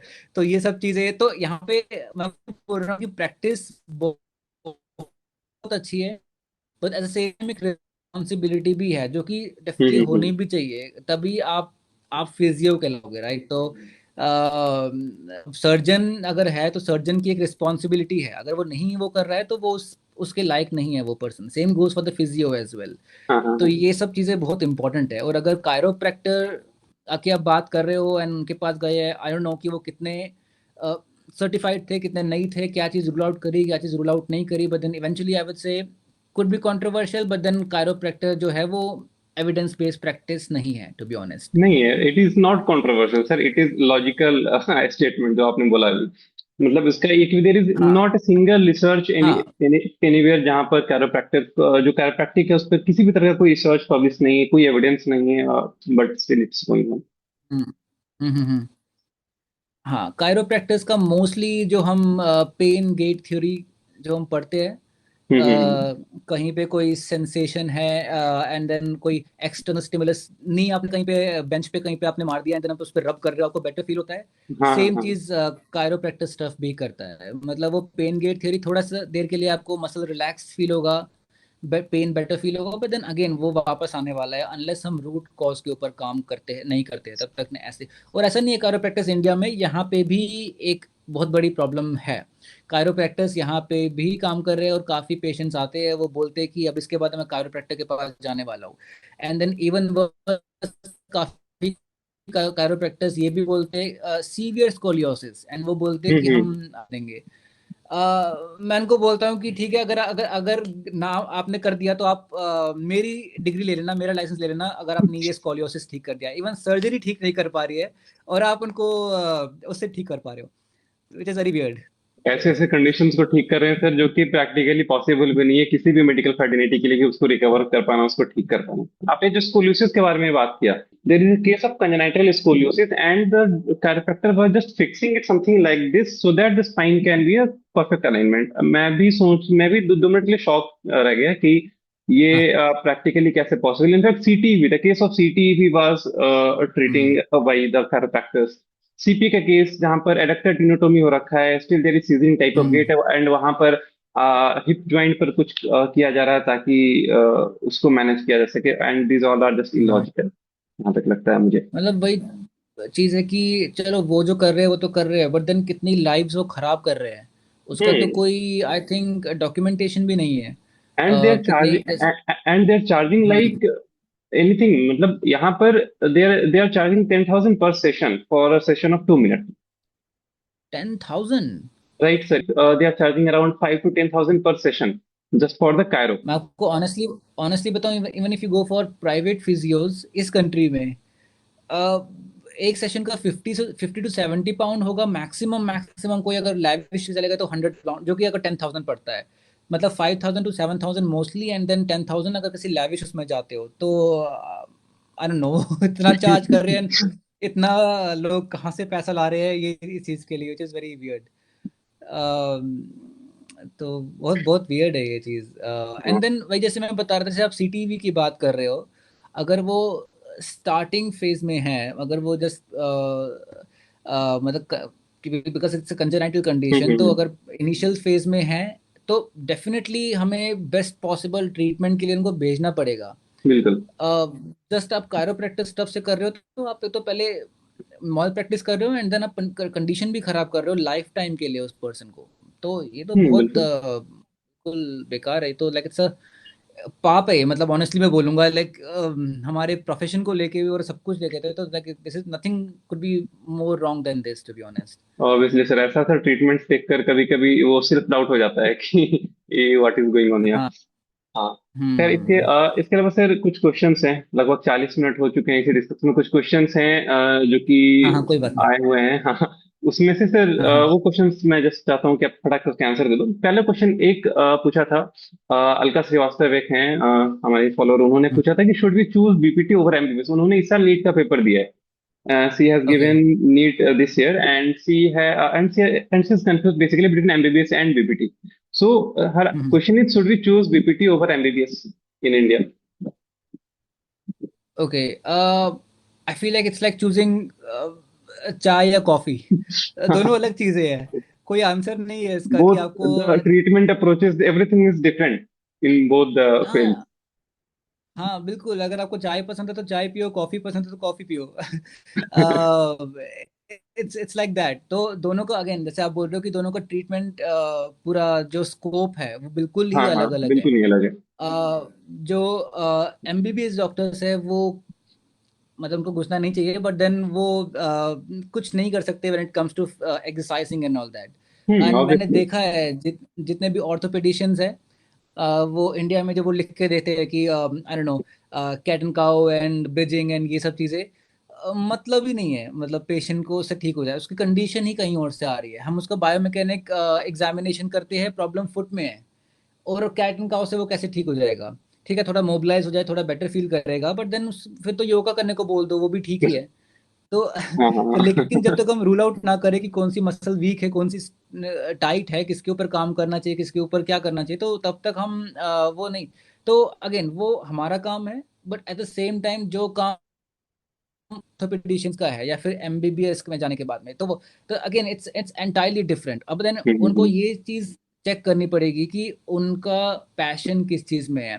आई वुड से द बेस्ट वे इज कि आप दोनों में जो प्रोफेशनल्स है आपके वहाँ पे, जिनको आप जानते हो, जो अच्छे लेवल पे काम कर रहे हैं, उनसे आप जाके बात करो। आई थिंक कोई भी मना नहीं करेगा अपना एक्सपीरियंस शेयर करने में। आप ऑब्वियसली। उनसे बात करो, उनकी प्रैक्टिस देखो, एंड उनसे आप रिक्वेस्ट कर सकते हो कि अगर आप एक दिन अगर वो स्पेंड कर पाए, मतलब उनका पूरा दिन कैसा जाता है एंड वो सब, शायद वो काफ़ी चीज़ों को क्लियर कर सकता है। तो आई थिंक उनको खुद से ये चीज़ एंड प्रोज एंड कॉन्स देख के, एंड उसके बाद उनको फिगर आउट करना चाहिए कि क्या चीज़, किस चीज़ में उनको जाना चाहिए। मेरे लिए ऑब्वियसली। ऑनेस्टली बोलूँ, आई फेल्ट रियली ब्लेस्ड कि मैं फिजियो में आया हाँ हाँ। एंड देन एमबीबीएस में नहीं गया, लकीली, बिकॉज एमबीबीएस में एक तो काफ़ी सारी चीज़ें अलग ट्रेजेक्टरी पे जाती है जो कि फिजियोज के लिए नहीं होता है। एंड देन मेरे लिए पर्सनली देखा जाए तो मुझे लगा था कि मेरी बहुत जो वीकनेस पॉइंट्स है वो काफ़ी ज़्यादा उसमें थे, तो मैं शायद उतना अच्छा नहीं कर पाता उसमें जितना मैं यहाँ पे कर पा रहा हूँ। एंड हम्म। काफ़ी फिजियोज को मैं जानता हूँ जो, जिनको एमबीबीएस मिल रहा था, इंडिया में हो या चाहे इस कंट्री में भी, but then they chose to be physios because उनका पर्सनल एक्सपीरियंस एंड उनका जो पैशन है वो ज़्यादा इस तरफ में था। तो अगर आपको हम्म। पेशेंट को रिहैब करने में आपको बेटर लगता है, जो पेशेंट बेड रिडन है उनको आपको फिजिकली एक्टिव करने में एंड उनको मोबिलाइज करने में, अगर आपको उस चीज़ में अगर आपको अच्छा लगता है तो go for it. But then अगर आपको लगता है कि आपको डिफरेंट ट्रेजेक्टरी, जिस पे मैं एक्सपर्ट नहीं हूँ ऑफ कोर्स, उसमें हाँ अगर जाना हाँ। है तो उसके लिए go for the best possible professional, and उनके एक बार उनके साथ में आप बात करके देखो कि वो क्या आपको बताते हैं उसके बारे में, एंड देन डिसाइड। हाँ हाँ सर, बिल्कुल। So the next question that I received was how to make neuro rehab study more easier, क्योंकि न्यूरो रिहैब में मैं भी जब ओके। कॉलेज लाइफ में था, there was a lot more challenges in neuro rehab. Neuro rehab पढ़ने में बहुत चैलेंजेस होते थे, चाहे वो मैं सुलेमान उठा लूं या किसलर उठा लूं, कोई भी बुक्स उठा लूं। मतलब उसके जो हम्म रिहैब प्रोटोकॉल्स होते थे लगता था कुछ छोड़ा ही नहीं है इसने। स्ट्रेंथ पे काम किया, फ्लेक्सिबिलिटी पे काम किया, इंड्योरेंस पे काम किया है, बैलेंस पे काम किया है, कोऑर्डिनेशन पे क्या काम किया है। हम्म। किसी भी न्यूरो रिहैब में कुछ भी नहीं छोड़ा, सारे के सारे पॉइंट्स कवर कर लिए। तो same question is here, how to make neuro rehab study more easier. There are two things, like first of all, neuro to study neuro rehab or to practice or to do neuro rehabilitation, like no, अगर it's to study neuro rehab. I think the question was how to make to neuro rehab study more easier. Study more easily, तो Yeah. Study में I would say first of all, वो किसी भी चीज़ के लिए है कि you need to have really good command on the basics. तो अगर आप न्यूरो की बात कर रहे हो तो फर्स्ट ऑफ ऑल आपका सब चीज़ें सबको पता होगा, क्रेनियल नर्व्स, देन ब्रेन के स्ट्रक्चर्स, Basic ब्रेन के from the parts. neuroanatomy. Basic from the neuroanatomy it should हाँ, clear. Starting right from neuro anatomy. And then what I used to do personally, जो कि मैं अपनी classes में भी करता था, न्यूरो ऐसा सब्जेक्ट है एक बार अगर आपको उसकी लत लग गई ना तो आप शायद निकल ना पाओ। नहीं, बिल्कुल नहीं। It न्यूरो is my बड़ी favorite subject, sir. Neuro Neuro and anatomy. हाँ These neuro. two are my love. These two are my favorite subjects. So I यार can मुझे बुरा लगा understand it. तुमने बायोमैकेनिक्स नहीं बोला। No, I am trying to cope up with biomechanics. मजाक कर रहा हूँ। नहीं नहीं कोई बात नहीं, बट देन न्यूरो न्यूरो का ऐसा है कि what I used to do is कि मैं कहानियां बनाता था। हाँ जैसे हाँ। मान लो अगर आप डायरेक्ट इनडायरेक्ट पाथवे की बात कर रहे हो, या फिर like hmm. How thalamus is linked with that thing, तो just hmm make an interesting story out of it, कि हम्म जैसे ये चीज़ है, ये एक इंसान है, ये एक एनिमल है, एंड इसने इसको ये किया, एंड इसके साथ ये किया, इसने इसको turn on and turn off इस तरह से मैकेनिज्म काम किया, and then it becomes more interesting for you. So that's hmm. What used to help me honestly. हाँ एंड हाँ देन हाँ। आई थिंक हमारा माइंड पिक्चराइजेशन में ज़्यादा काम करता है एंड वर्ड्स में कम काम करता है। तो आई थिंक अगर आप उन चीज़ की पिक्चर्स जितनी ज़्यादा देख पाओ, ये चीज़ मैं अपने क्लासेस में भी बोलता था कि एनाटमी एंड बायोमैकेनिक्स, इन दोनों चीज़ों के लिए, जैसे अगर आपको एनाटमी ऑफ स्पाइन पहले समझना है, आप चाहे कितना भी बात कर लो transverse process and spinous process, आपने अगर वो पिक्चर देख ली एंड अगर आपने वो पिक्चर अच्छे से अपने माइंड में रख ली है, तो आई थिंक आपको आपको उसके बाद कुछ पढ़ने की जरूरत नहीं है, हाँ, बिकॉज वो पिक्चर ही आपके लिए काम आने वाली वो एक परफेक्ट तरीका हो सकता है। मतलब कोई भी टॉपिक देखे तो उसके आंख है। के सामने विजुअलाइज हो जाए कि वो आंख के सामने बिल्कुल ये सामने रखा है कुछ इस टाइप से। बिल्कुल बिल्कुल। And then biomechanics I feel इसकी उसी पिक्चर का वीडियो फॉर्म, हाँ उसी पिक्चर को अगर आप वीडियो में एनालाइज कर पाओ कि हाँ हाँ हाँ। अगर आप साइड फ्लेक्शन कर रहे हो तो वो स्पाइन कैसे मूव कर रही है, कहाँ टिल्ट कर रही है, किस तरह से मूव कर रही है, तो वो आपका बायोमैकेनिक्स समझना हो गया। Same thing goes for neuro as well. अब न्यूरो हम्म। में कोर्स आपके अलग अलग स्ट्रक्चर्स है, अगर आपने उन स्ट्रक्चर्स की पिक्चर्स के ऊपर जितना आप फोकस करो, मैं तो बोलूंगा कलर्ड पिक्चर्स अच्छे खासे गूगल से निकालो, जूम करके प्रॉपरली उनको देखो and उनको अच्छे से देखो उन फोटोज को, एंड देन उनको हाँ हाँ। जितना माइंड में आप रख सकते हो उतना रखो। एंड देन उसके बाद में उनके कैरेक्टर्स बना के उनके बीच में स्टोरी अगर आप क्रिएट कर सकते हो, आपको कुछ रटने की जरूरत नहीं पड़ेगी I think that is a very interesting neuro idea में। Sir, I will also try it. मैं जनरली क्या करता हूँ, अगर न्यूरो पढ़ना रहता है मुझे, हाँ जैसे मैंने पहले हाँ पढ़ा हाँ आपने डायरेक्ट इनडायरेक्ट पाथवे का जो हाँ। एग्जांपल दिया, पार्किंसंस में ही अगर पढ़ रहा हूँ या वॉलंटरी मूवमेंट का फिजियोलॉजी पढ़ रहा हूँ, उसमें हम्म हम्म किसी भी न्यूरो के पॉइंट में, या एमएस ही, हम्म कल ही मैं एमएस पर एक वीडियो रिकॉर्ड कर रहा था, मल्टीपल स्क्लेरोसिस का पैथोलॉजी में रिकॉर्ड कर रहा था। हम्म तो सर उसमें हम्म मेरा जो अप्रोच रहता है कि मैं पहले तो diagrammatic representation, obviously that is very important.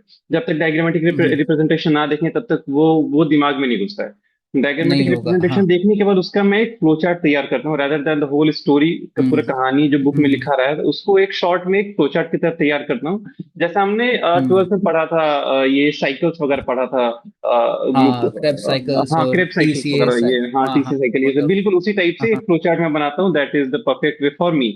और सबका अलग अलग अपना बिल्कुल एक तरीका रहता है, मेरे लिए एक वही बेस्ट तरीका है जिससे मैं बिल्कुल याद कर पाता हूँ किसी भी बिल्कुल। चीज मैं को। मैं आपको बताऊं एक मेरा पर्सनल एक्सपीरियंस था, जब मैं मास्टर्स के लिए जब मैं एंट्रेंस एग्जाम्स दे रहा था, तो बायोमैकेनिक्स, अगर मैं बायोमैकेनिक्स से वापस आऊंगा बिकॉज उसमें थोड़ा सा मैं बेटर वे में बता सकता हूँ। हम्म। आई थिंक आपके पास बायोमैकेनिक्स में चीट करने के लिए आपकी खुद की बॉडी है। तो आप हम्म। आप अपनी बॉडी पे वो मूवमेंट्स करके आप देख सकते हो ना, अगर आप फिगर आउट कर सकते हो। सिंपल सी बात है, अगर आप एल्बो फ्लेक्शन कर रहे हो एनाटमिक पोजीशन में, एंड अगर क्वेश्चन आता है कि वो कौन से प्लेन में कर रहे हो, आप लिटरली करके देख सकते हो करके देख कि वो सकते हैं प्लेन बिल्कुल। कौन सा है। हाँ आपको हाँ। याद करने की जरूरत नहीं है। And then I think one of the exams में, याद नहीं कौन सा वाला था, बट उसमें मैं वो क्वेश्चन आया था, I think it was something around knee, and नी में कौन सा टीबिया का टॉर्जन किस तरफ है या फीमर का टॉर्जन किस तरफ है, क्या है। हम्म। लिटरली मैंने एग्जामिनर को बोला कि मुझे वॉशरूम जाना है, मैं वॉशरूम गया, वहां पे मैंने वो मूवमेंट करके देखा, एंड देन उसके बाद रियलाइज हुआ क्या है, एंड देन मैं वापस आया, एंड देन मैंने वो मार्क किया, वो क्वेश्चन सही हो गया था। तो तो ये सब चीजें, अगर आप ये सब चीजों को थोड़ा सा डीपली समझो ना, तो आपको कुछ याद करने की जरूरत नहीं है, जरूरत बट देन नहीं है, हाँ, हाँ। वो ट्रिक समझना बहुत वो इंपॉर्टेंट है। बेसिक कंसेप्ट जो है मूवमेंट्स वगैरह के वो क्लियर होने चाहिए, तभी ये यहाँ पे बिल्कुल ये हो सकता है। तो बिल्कुल आपने बिल्कुल बिल्कुल, हाँ हाँ बेसिक्स, सब चीजें बेसिक्स पे आती बिल्कुल। है, हाँ। आपने बायोमेकेनिक्स का चर्चा किया तो सर उससे भी क्वेश्चन आया मेरे पास कि फॉर हम्म। बायोमेकेनिक्स लिपर्ट और नॉकिंस, विच इज बेटर? अ, पहली बात आई वुड से कि अगर अगर आपको बेसिक्स क्लियर करना है तो गो फॉर नॉर्किंस, एनी डे हम्म नॉर्किंस। नॉर्किंस का कोई सब्स्टिट्यूट नहीं है, बिकॉज स्टार्टिंग आप उससे ही कर सकते हो। नॉर्किंस में एक प्रॉब्लम है, प्रॉब्लम ये है कि उसकी लैंग्वेज जो है ना, वो आई थिंक हमारी इंडियन ऑडियंस के लिए, इंडियन स्टूडेंट्स के लिए इतनी इन लाइन नहीं है, क्योंकि ना हम्म नॉर्किंस मैंने word to word, first word से लास्ट वर्ड तक पूरी पढ़ी है, एंड आई थिंक काफ़ी बार पढ़ी हम्म। है। उसमें ना इन बिटवीन द लाइंस बहुत सारी चीज़ें हैं नॉर्किंस हाँ में। बिल्कुल। कुछ बातें वो सटेरिकली बोल देता है, कुछ वो जो कि हम शायद नहीं पकड़ पाते एट टाइम्स, एंड देन हमें लगता है कि नॉकिंस बड़ी मुश्किल है, बट देन इट्स लाइक अगर जिन लोगों ने एनसीईआरटी पढ़ी होगी स्कूल में, हाँ ये हाँ हाँ, नॉर्किन्स बिल्कुल वैसी ही है। बिल्कुल आप सर वैसा पहली ही बार है। हमारे पढ़ोगे। टीचर्स बोलते थे हाँ, in in the NCERT don't read the sentence, read between the sentences, जो कुछ लिखा ही नहीं, बस वही चीज यहाँ भी है। बिल्कुल बिल्कुल वो वाली चीज है, बट देन सारी कहानी ही सेंटेंस और बिटवीन द लाइंस पढ़ने में ही चली जाती है कि वहां तक कैसे पहुंचे। तो हाँ, उसमें डेफिनेटली अगर आपके पास कोई आपको हेल्प करने के लिए जो आपको बता पाए कि ये, हम्म, क्योंकि जैसे आप मान लो, जैसे अब हमने थोड़ा हाई लेवल का पढ़ लिया, अब अगर हम वापस मान लो 10th या 12th क्लास की बायोलॉजी पढ़ते हैं, एंड अगर हम उसमें एक लाइन पढ़े, तो अब हमें समझ आता है कि यार ये राइटर जो है, क्योंकि राइटर्स जो है वो पीएचडीज है, जो एनसीईआरटी के ओके। राइटर्स हैं, तो अब आपको समझ आएगा उसके पीछे उसका थॉट प्रोसेस क्या है, उसने जो क्या लाइन था? लिखी है, और कितना दिमाग लगा होगा उतने कॉन्सेप्ट को एक लाइन में डालना, क्योंकि वो 10th क्लास के बच्चे के लिए डालना है या 12th क्लास के बच्चे के लिए डालनी है वो लाइन। तो हाँ हाँ, उसका बैकग्राउंड इन्फॉर्मेशन अगर आपके पास होती है तो आपके लिए चीज़ें थोड़ी सी ईजी हो जाती है। पर देन अगर आप बुक की बात कर रहे हो, there is a book called as Carol A Otis. Okay मेरे पास एक्चुअली लिटरली मेरे लैपटॉप के नीचे रखी, मैं अगर आपको मैं दिखा सकूं, इट्स दिस वन जो कि मैं आजकल पढ़ ही रहा हूँ इन दिनों, this one. So okay. It's kinesiology, Carol A Otis, I would highly recommend. ये बुक जो है, इसमें इसमें इस तरह से डिवाइडेड है, अगर आपको नॉर्मल थोड़ी सी मुश्किल लगती है तो डू वन थिंग, इसमें इसे शोल्डर कॉम्प्लेक्स है, शोल्डर हम्म, कॉम्प्लेक्स 3 अलग अलग चैप्टर्स में डिवाइडेड है। फर्स्ट चैप्टर बिल्कुल बेसिक की बात करता है, बेसिक एनाटमी। सेकेंड चैप्टर बात करता है नॉर्टन्स के लेवल की, एंड थर्ड चैप्टर जो है वो बात करता है हाई लेवल बायोमैकेनिक्स, मतलब आपका trigonometry, sine of this and cos of that, and then forces के फॉर्मूले एंड वो सब, जो कि नॉर्किन्स के स्कोप के बाहर है। बट देन अगर आप इससे कि अगर आपको बेसिक्स भी पढ़ना है ना, तो इसमें और ज़्यादा बेसिक दिया हुआ है as compare to Norkins, but then उसके बाद एडवांसमेंट भी काफ़ी ज़्यादा है, तो I would highly recommend this one. Okay okay sir. So after this, just a minute, sir. Okay, so after this, the next question that I received is regarding the FCPC. Is FCPC required only for job or for MPT also in UK? No, for the MPT, you don't need the HCPC. Okay. HCPC इस आपका एक licence है। जैसे हम्म, गाड़ी चलाने के लिए licence चाहिए होता है, गाड़ी उसके बिना आप गाड़ी नहीं चला सकते हो, वैसे ही यहाँ पे प्रैक्टिस करने के लिए आपको HCPC लाइसेंस चाहिए होता है। हाँ तो हाँ हाँ। अगर आप मास्टर्स यहाँ पे कर रहे हो तो masters you can do without that. But okay. Then given की डजेंट मैटर, इवन अगर आपने इस कंट्री से भी आपने फिजियोथेरेपी में मास्टर्स किया हुआ है, hmm. Still you have to apply for HCPC and you need to get the HCPC licence. Okay. तो वो चीज़ है। थोड़ा सा ये होता है HCPC के, अगर मैं थोड़ा सा बैकग्राउंड दूं आपको, तो ऐसा कोई एग्जाम नहीं होता है HCPC के लिए, बट देन इसमें यहाँ पे they they need a lot of your background information.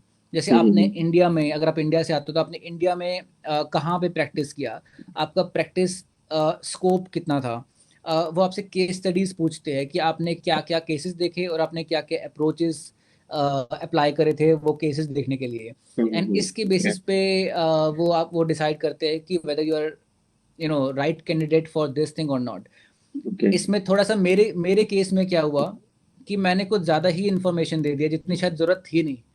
तो यूजुअली वी गेट टू सी कि 3 महीने से 6 महीने के बीच में आपका HCPC रिजल्ट आ जाता है, okay. And then they let let you know कि आपका क्लियर हुआ है कि नहीं हुआ है। बट इन माई केस 6 महीने के बाद उन्होंने बोला था कि we need more information, and then कुछ चीज़ राइट नहीं बैठ रही है, तो मुझे लगा, मुझे समझ नहीं आया कि क्या चीज़ ठीक नहीं बैठ रही है। And then this is like one of the rarest cases कि मेरा जो एप्लीकेशन है वो इंटरव्यू तक पहुंच गया। एंड देन जब मेरा मेरा मूड एकदम खराब हो गया था कि यार ये तो किसी के साथ नहीं होता और मेरे साथ कैसे हो गया, कि मतलब मेरे को इंटरव्यू देना पड़ेगा। And then it was like this kind of online interview, and there were like 3 people sitting there. And उस इंटरव्यू को मैं लाइफ टाइम नहीं भूलूंगा। वो सीबीआई लेवल इन्वेस्टिगेशन का जो It was लेवल होता है ना, interrogation. It was interrogation, I think. Oh my God, it was, मतलब वो एग्जैक्ट 1 आवर का था। एंड देन वो 1 आवर, मतलब उसके बाद मैंने लैपटॉप बंद करके जो सांस लिया, मैंने, मेरा था कि हो ना हो दैट्स अ डिफरेंट थिंग, ये इंटरव्यू खत्म हुआ पहली बात। तो वो उस लेवल का था। एंड देन इवन वर्स, उन्होंने मेरे से पहले क्वेश्चन उन्होंने बोला कि आप तुम्हारे इंटरेस्ट का कोई टॉपिक है तो you let me know, and then we can discuss on that. तो मेरे दिमाग में पता नहीं क्या है, मैंने स्पाइनल कॉर्ड इंजरी बोल दिया। हम्म। और देन वेरी नेक्स्ट सेकंड मैं आई रिग्रेटेड कि मैंने ये क्यों बोला। तो इस तरह से कुछ हुआ था, बट देन लकीली पता नहीं उनको उनको क्या ठीक लगा क्या नहीं लगा, एंड देन उसके बाद उन्होंने आई थिंक एक मंथ के बाद में मुझे बोला कि ठीक है, you have cleared it, and then उन्होंने मेरे को लाइसेंस दे दिया टू प्रैक्टिस। तो मेरे केस Okay. में took almost 1.5 year, but then पूरा वो इंटरव्यू तक, बट देन अब थोड़ा वर्थ इट फील होता है कि चलो हार्ड वे ही सही, लेकिन एटलीस्ट चलो थोड़ी मेहनत से ही इसको लिया, तो उसकी वैल्यू भी समझ आती है ज्यादा, जो कि शायद मुझे वैसे समझ हाँ, नहीं आती। तो हाँ, ये इस तरह से हुआ, बट देन हाँ, एमपीटी करने के लिए you don't need the HCPC. It's फिर ओनली उसके फॉर बाद अगर क्लिनिकल आपको प्रैक्टिस। प्रैक्टिस करना है, हाँ, then you'll need definitely the okay. HCPC license. Okay, so the next question, और ये मेरा भी क्वेश्चन है, हम्म। मेरे पास जी। आया था, and it is my question also, why was Abhishek sir hmm. Suddenly vanished from YouTube and Instagram? अरे यार, I would apologize first of all to everyone, क्योंकि बिकॉज आई नो कि काफी लोगों की काफी एक्सपेक्टेशंस थी, एंड देन मुझे काफी मैसेज भी आए थे, but then there were lot of you know commitments यहाँ पे, क्योंकि यहाँ पे आने के बाद में मैंने एक बैच तो किया था, बट देन आई रियलाइज कि पहले तो मेरा यूनिवर्सिटी चल रहा था यहाँ पे मास्टर्स, वो अपने आप में इतना मुझे बिजी रख रहा था कि मुझे बिल्कुल क्लासेस के लिए एंड वीडियोस के लिए टाइम ही नहीं मिल पा रहा था। एंड देन उसके बाद में जैसे मैंने आपको ये बताया कि जो मेरा इंटरव्यू तक बात पहुंच गई एचसीपीसी में, and all these things were happening simultaneously, हाँ। एंड इसका स्ट्रेस अलग था। तो व्हाट आई फेल्ट, जो कि मुझे नहीं करना चाहिए था, but then what I felt was कि चलो let's focus on one thing, and एक बार ये चीज सॉर्ट आउट कर लेते हैं, and then we will get back. तो ये थोड़ा सा था, और जो कि किया यहाँ पे, अब थोड़ा एक सिक्योर जॉब पकड़ी, थोड़ा जॉब में कुछ महीने लगाए, कुछ साल लगाए, एंड देन अब I am trying to come back now. तो हाँ, बट देन थिंग इज कि I should have given a proper closure at least, कि इतने टाइम के लिए मैं नहीं रहने वाला हूँ यहाँ पे, एंड देन कुछ और चीजें करने वाला हूँ, जो कि हाँ मैंने गलत किया, and I have learned it the hard way, but then ऐसा नहीं होगा आगे। जो होता है अच्छे के लिए होता है, there is no thing to worry about. Yeah. Okay.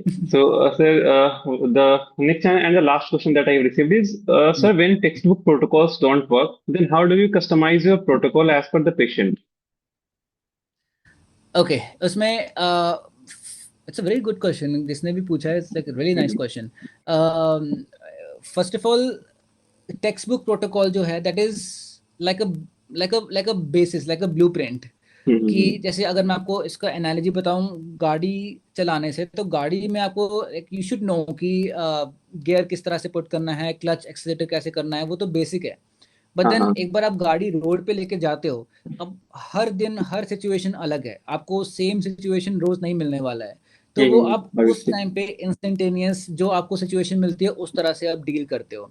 Same Mhm. Goes with the practice as well, कि अगर मेरे पास नी पेन का केस है, एंड देन एक 20 year old है, एक 50 year old है, एंड एक 90 year old पर्सन है, Mhm. तो तीनों का अप्रोच अलग रहेगा। मैं अलग अलग 90 year रहेगा। old को स्क्वाट्स करने के लिए नहीं बोल सकता, एंड हाँ, हाँ। देन मैं 20 year old जिसका मान लो forget about like ligament injury या समथिंग, बट देन अगर मतलब बेसिक लेवल ऑफ पेन है, non Mhm. Specific, let's say 3 और 4 एनपीआरएस है, उनको मैं बेसिक आइसोमेट्रिक्स से स्टार्ट क्यों करूं, मतलब वो ऑलरेडी काफी स्ट्रांग है, तो लेट्स गो हाँ। For something more strengthening, more challenging.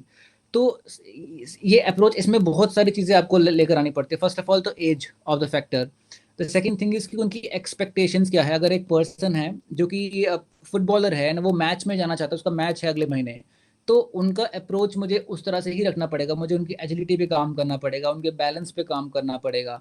Mhm. And eight the same time कोई 90 year old है या 80 year old है, उनके लिए मुझे उनके बेयर मिनिमम एडीएल्स के ऊपर काम करना पड़ेगा, काम कि करना वो पड़ेगा, बेड obviously। से सिटिंग या lying to sitting, sitting to standing, उसके ऊपर मुझे काम करना पड़ेगा, वो जिसके ऊपर पोस्ट जिसका मुझे रिहैब वो स्ट्रेस लेने की जरूरत नहीं पोस्ट है rehab with a demand twenty क्या ईयर हो ओल्ड सकता है उस बेसिस तो पे, आई थिंक, राइट? आपको इसको we call it tailored treatment. हर हाँ, हाँ। पेशेंट के लिए अलग अलग ट्रीटमेंट है। ये तो चलो सिर्फ, सॉरी क्या चीज बोल रहा हूँ। आई वाज टॉकिंग अबाउट कि पोस्ट कोई रिहैब बात नहीं। डिमांड क्या है पेशेंट का, इस पर डिपेंड कर सकता है, आई थिंक, जो भी रिहैब हाँ प्रोटोकॉल्स। हाँ हाँ, मतलब पेशेंट एक्सपेक्टेशंस और पेशेंट डिमांड क्या है, हम्म। उसके ऊपर डिपेंड करता है। एंड देन उसके उसके बाद उनकी एज, कोई सेकेंडरी अंडरलाइंग कंडीशन तो नहीं है, वो चीज़ हम्म। एक मैटर करती है। उनका बायोमैकेनिक्स किस तरह से, अगर मैं वापस बायोमैकेनिक्स पे आ जाता हूँ, बट उनका बायोमैकेनिक्स कैसा है वो चीज़ पे मैटर करता है। अगर उनका एग्जांपल हम सीटीईवी का ले, एक हम्म। पर्सन है उसकी हिस्ट्री है सीटीईवी की, एंड साथ में एग्जांपल अगर फ्लैट फुट है तो हाँ हाँ। हमें उसका मैनेजमेंट भी साथ में ऐड करना पड़ेगा। बट देन दूसरा पर्सन इसके फुट आर्चेस बिल्कुल ठीक है, कोई प्रॉब्लम ही नहीं है, कोई फ्लैट फुट नहीं है, कोई हिस्ट्री ऑफ सीटीईवी नहीं है, देन उनके लिए हम दूसरा अप्रोच रख सकते हैं। तो इस तरह से हमें अपने ट्रीटमेंट को या अपने रिहैब प्रोटोकॉल को मोल्ड करना पड़ता है according to their requirement and उनकी एक्सपेक्टेशंस क्या है। तो that's what I do. Okay, so it will always depend on the patient. Patient का जो गोल है उस पर ही वो सब कुछ डिपेंड करता है, राइट? हाँ हाँ, इसलिए इसलिए आई आई मेक श्योर कि हमारा जो इनिशियल असेसमेंट होता है उसमें मैं हम्म। पेशेंट से पहले ही उनसे उनसे डिस्कस करके उनसे पूछूं कि इस कंट्री में फर्स्ट ऑफ ऑल स्पोर्ट्स के ऊपर बहुत ज़्यादा फोकस है। यहाँ पे हाँ हाँ। ऐसा नहीं कि कोई high level sports, but then यहाँ पे हमारे लोकल लेवल पे मैराथन्स होते रहते हैं, लोकल लेवल पे क्रिकेट मैचेस होते हैं, फुटबॉल मैच होते हैं, एंड सब लोग पार्टिसिपेट करते हैं उसमें। You will be surprise to know यहाँ पे there is a thing called as walking cricket या वॉकिंग फुटबॉल, जो elderly 80 year old 70 year old, तो जो रन नहीं कर सकते तो तुम वो walk they are walking and then they are playing football, they are playing cricket, जो कि मेरे लिए भी बहुत वाह। नई चीज थी। तो एक पेशेंट अच्छा। आया एंड ही सेड कि I want to get back to my walking cricket. मैंने पूछा कि what is walking cricket, first of all मुझे नहीं पता, it's a new thing for me. And then he explained तो वो क्या होता है। तो देन हाँ, मतलब उनकी उनकी एक्सपेक्टेशंस पहले दिन ही क्लियर कर लो, तो देन उससे हम्म। उनकी उनकी एक्सपेक्टेशन, उसके बाद उनका क्या होगा, उनको कंप्लेन भी नहीं आएगा बाद में। वरना अगर आपने उनकी एक्सपेक्टेशन नहीं पूछी and they were expecting something else, मैं किसी और हाँ, पेज पे हूँ, एंड देन वो सेम लेवल पे नहीं मैच आ रहे नहीं हम कर पा लोग, रहा है। तो नहीं रहेगा कोई फायदा। तो वो ओके, चीज़ है हाँ। ठीक है। Okay okay okay. So these were the questions that I had received from या the followers. कुछ रैपिड फायर क्वेश्चंस है सर, बस 2 मिनट में खत्म करते हैं इसको। Okay, okay, so first, manual therapy और electrotherapy? Your why not to go for a balance of both? Let's keep it's it more. 80% manual and 20% electro. Okay, so in electro for the pain, IFT or TENS? दोनों यहाँ पे guidelines में नहीं होते हैं। US US is here for the guidelines, तो हम US बोल सकते हैं, ऊपर में आईएफटी टेंस मैं नहीं बोलूंगा, बिकॉज यहाँ पे हाँ हाँ। गाइडलाइंस फॉलो नहीं ओके, करते उसको। What's the most hated subject during your bachelors life? Most hated pharma. काफी लोगों को sir, pharma I don't know क्यों बुरी लगती इट थी। Was my one of the favourite subject sir in third semester. uh, मेरे लिए भी it was like one of my favourite, but then I don't know, a lot of my friends they hated it for some reason. तो I think उनको शायद रटना पड़ता था, उनको शायद बेसिक जो भी था reason, I don't know, but then हाँ, रटना सर, उसका एक पॉइंट बहुत ही ज्यादा फ्रस्ट्रेटिंग लगता था, जब ड्रग्स के ग्रुप और ग्रुप के अंदर जो ड्रग्स के नाम है वही वो याद नहीं रहते थे हाँ एग्जाम टाइम पे। वो, और हाँ वो एक्सटर्नल बहुत, और वाइवा में एक्सटर्नल वही पूछते थे कि फलाने और ग्रुप में वही कौन कौन पूछ, से ड्रग्स हैं, वो ड्रग्स का नाम बताओ। बिल्कुल बिल्कुल बिल्कुल। हाँ हाँ। ओके, सो हाँ, that one muscle you think that gets underrated in our body? The muscle that is underrated, yeah, transverse abdominis, why? Transverse why sir? Abdominis for sure. अगर आपका कोर स्ट्रांग है तो आपकी हम्म काफी सारी चीजें सॉर्टेड है, बैक इशू सॉर्टेड है फर्स्ट ऑफ ऑल, तो एंड देन हम्म। ऊपर नीचे सारी चीजों को स्टेबलाइज कोर ही कर रहा है, तो कोर के ऊपर काम करो, उससे बेटर आप हम कुछ नहीं कर सकते। कोर कोर सबसे बेस्ट है, हाँ, कोर के ऊपर आई एग्री। स्ट्रेंथनिंग बहुत important. Yes. Hmm. UG life और PG life, which is more better for you? UG life में आप रिस्क ज्यादा ले सकते हो। आई फील कि मेरे यूजी लाइफ वापस आ जाती तो मैंने शायद और कुछ ज्यादा एक्सप्लोर कर लेता, बिकॉज आपके पास वो लेवरेज रहता है। बट देन पीजी लाइफ में आप थोड़ा ज्यादा मैच्योर होते हो, आप ज्यादा चीजें समझ पाते हो बेटर वे में। तो in terms of understanding I feel PG, but then in terms of मजे लेना and exploration, freedom, UG. it's UG. Okay, then या one book that changed your mindset. I get that like that. One book that changed your mindset with respect to physiotherapy and the clinical practice, obviously. The book that changed my mindset, I would say definitely it's Norkin. Okay, Definitely it's yeah. Norkin. I think हाँ, it's a Bhagavad Gita for almost all the physiotherapists. it's a yeah, it's the topmost book for physios. Biomechanics very important, and then Norkins तो हमारी, उसको उसको P जाओ उस book को तो। Yes. Okay. So last question. Describe your physio journey till now in just one word. How will you describe it? My oh, In one word or that's one quite tricky. sentence, you can. Okay, I would say explorative. It was explorative, बहुत चीज़ें explore करने को, नई चीज़ें मिली जो शायद seriously miss out हो जाता, जो कि अगर मैं कुछ और कर रहा होता। तो it was like seriously like something out of the way, जो कि काफ़ी लोग नहीं कर रहे थे इंडिया में उस टाइम पे। अब तो फिर भी इसको बढ़ रहा है, पर देन काफ़ी सारी चीज़ें एक्सप्लोरेशन में मिली इस जर्नी में अभी तक, and अभी भी हम एक्सप्लोर कर ही रहे हैं। हाँ, ये तो तो आई वुड सर, से explore it in medical profession every day is a new day, मतलब कि इज अ कुछ न्यू, नया हाँ, एक्सप्लोर करने लर्निंग। को मिल जाता है हर एक दिन। हर एक पेशेंट से कुछ नया एक डेफिनेटली, मिल जाता है पॉइंट हमें। डेफिनेटली। हाँ हर रोज हाँ। सुबह काम पे मैं जाता हूँ, एंड देन मुझे लगता है कि यार ये तो आता ही है, मतलब मैं पता ही है। और हर रोज आपको एक नया पेशेंट मिलेगा, एंड नई कंडीशन होगी या नई स्टोरी होगी, एंड देन अब आपको सोचना है कि अब इनसे कैसे डील करना है। हाँ क्योंकि बिल्कुल। यहाँ पे लोग स्ट्रेट फॉरवर्ड आपको क्वेश्चन कर देते हैं। वो बोलते हैं कि हम जिम कर रहे हैं तो हम आपके एक्सरसाइज क्यों करें, सीधा क्वेश्चन कर लेंगे, एंड देन अब आप उनसे डील करो कि जिम और इन एक्सरसाइज में क्या डिफरेंस है। तो हाँ, interesting, explorative, adventurous. Yeah. Okay. So one suggestion that you will give to all the interns of BPT, anyone who is in the final year or the interns, so one that they can. Suggestion, first of Yes, all, one suggestion. हाँ, first of all I would say, जिस तरह से हमने अपना start किया था, we talked about communication. Yes, sir. Work on your communication as much as possible. And communication से मेरा मतलब नहीं कि लैंग्वेज के ऊपर काम करना। कम्युनिकेशन मीन्स कि how much you can connect with the person, Yeah. And कितना सामने वाले पर्सन को आप अंडरस्टैंड कर पा रहे हो, उनकी बात कितना आप सुन पा रहे हो। उनकी बात को एंड सुनना और देन अपने पॉइंट को समझा पाना कि समझा बहुत बार होता पाना। है कि हम पेशेंट पर क्या कर रहे हैं, हाँ। What are we doing on the hmm. Patient, वही हम नहीं समझा पाते हैं पेशेंट को। पेशेंट भी सेटिस्फाई नहीं हो पाता हम्म। है कि यह बंदा सामने वाला कर क्या रहा है। तो एक वो भी पॉइंट मुझे लगता है कि दैट इज बिल्कुल, इम्पोर्टेंट। बिल्कुल, बिल्कुल। एंड सामने पर्सन को ऐसा ना लगे कि ये अपनी चीजें थोप रहा है मेरे पे।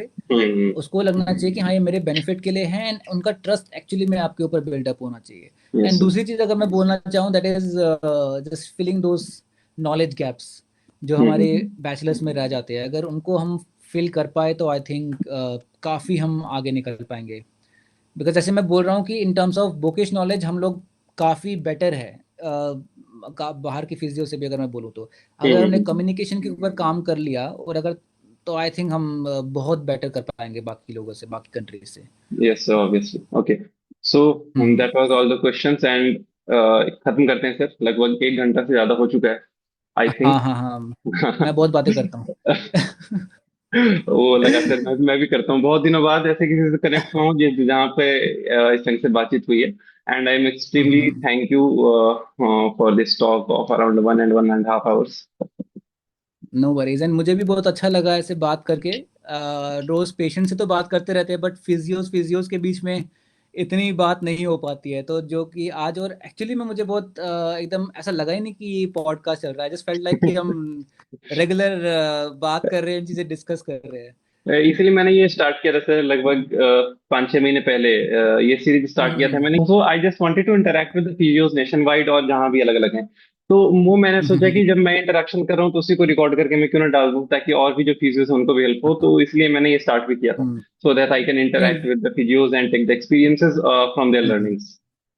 It's a really really good platform, and मेरा भी अभी मतलब मन तो है कि कुछ साल की प्रैक्टिस के बाद में इंडिया आए। एंड इंडिया में मैंने ये काफ़ी लोगों से बात भी करी है, वो बोल रहे कि क्यों आ रहे हो वापस, मतलब खुश हो वहाँ पे, वहीं रहो। बट देन आई थिंक मुझे नहीं पता कि क्या सोल्यूशन है या क्या चीज़ हेल्प कर सकती है बेटर करने के लिए, पर एटलीस्ट हम अपना बेस्ट ट्राई कर सकते हैं। हाँ ऑब्वियसली। एंड जब भी मेरा इंडिया आना होता है, just I try to meet you, and कभी अगर यस सर, मिल पाओ तो ऑब्वियसली। बिल्कुल।